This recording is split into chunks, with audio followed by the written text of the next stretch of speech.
കുടുംബവഴക്കിന്റെ പേരിൽ 81 വയസ്സുള്ള അമ്മായിയമ്മയുടെ മുഖത്തേക്ക് മരുമകൾ പെപ്പർ സ്പ്രേ അടിച്ചതിനെ തുടർന്ന് വയോധികയ്ക്ക് പരിക്ക്. വടക്കാഞ്ചേരിക്ക് സമീപം എങ്കക്കാട് ഒക്ടോബർ 19 രാവിലെ 10:15 നാടകീയ സംഭവങ്ങൾ അരങ്ങേറിയത്.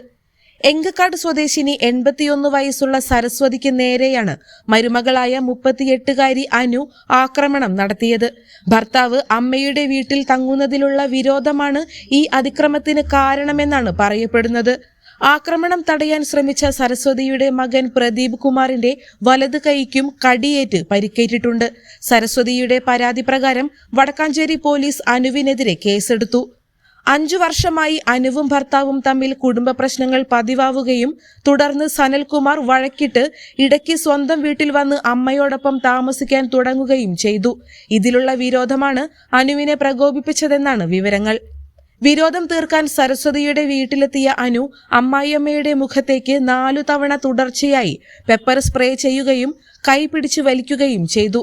പരിക്കേറ്റ സരസ്വതിയുടെ പരാതിയുടെ അടിസ്ഥാനത്തിൽ വടക്കാഞ്ചേരി പോലീസ് കേസ് രജിസ്റ്റർ ചെയ്ത് അന്വേഷണം ആരംഭിച്ചു.